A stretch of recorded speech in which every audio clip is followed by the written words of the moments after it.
Stop Adian. Kali ini Adian Apitupulu didukung oleh Pak Jokowi. Belum menyaksikan video ini, pastikan bosku jangan lupa subscribe. Karena subscribe itu gratis plus bonus tonton video terbaru setiap harinya. Jangan lupa ya. Dalam rapat paripurna kemarin, Indonesia Maju yang videonya tersebar kemarin terlihat dengan jelas bahwa Presiden Joko Widodo sangat marah. Baru kali ini saya melihat seorang Presiden Joko Widodo marah.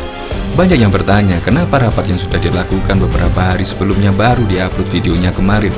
Mungkin itu karena sebenarnya Presiden Joko Widodo tidak ingin mengungkapkan ke publik tentang kinerja para menterinya yang jeblok, tidak ada progres dalam masa krisis menghadapi COVID-19 ini.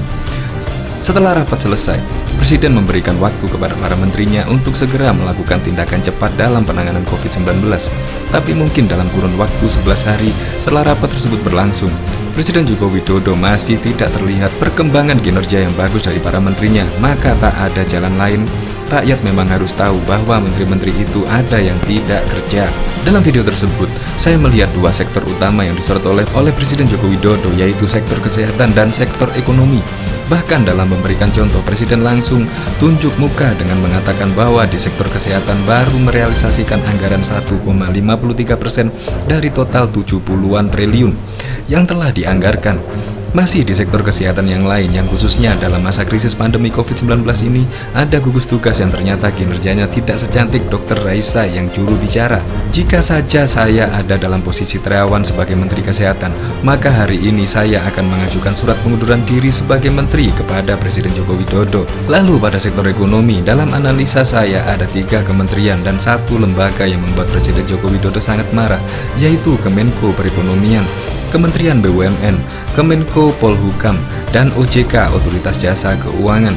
Kemenko Perekonomian mungkin telah membuat marah Presiden Joko Widodo dengan masalah isu kartu prakerjanya yang dalam tender pemilihan mitranya tidak transparan, jelas tidak terlihat kerjanya karena entah menterinya yang tidak suka disorot media atau memang karena menterinya tidak tahu harus berbuat apa dalam dunia koperasi dan usaha mikro.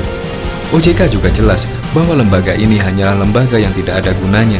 Selain hanya untuk memberusan BBM, lembaga ini juga hanya lembaga surat menyurat, kirim surat peringatan ke sana kemari, tapi tidak ada langkah nyata yang dilakukan selain hanya berkutat dengan birokrasi. Tapi sayangnya, walau lembaga ini tidak ada gunanya, tapi ternyata bisa membuat duit rakyat melayang.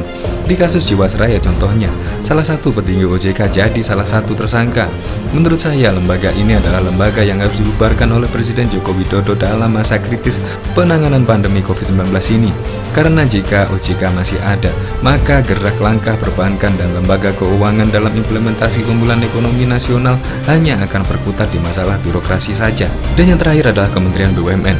Kementerian yang dalam pandangan saya adalah kementerian penganut paham koncowisme, pengakomodir pertemanan, yang dibungkus dalam bahasa gaul dan kekinian bernama talent pool. Menteri BUMN sudah punya 2 wamen, malah 2 wamennya juga merangkap jabatan sebagai komisaris BUMN. Hebat bos, saya tepuk jidat untuk Anda. Baru kali ini saya melihat seorang menteri mempunyai 2 orang wakil menteri.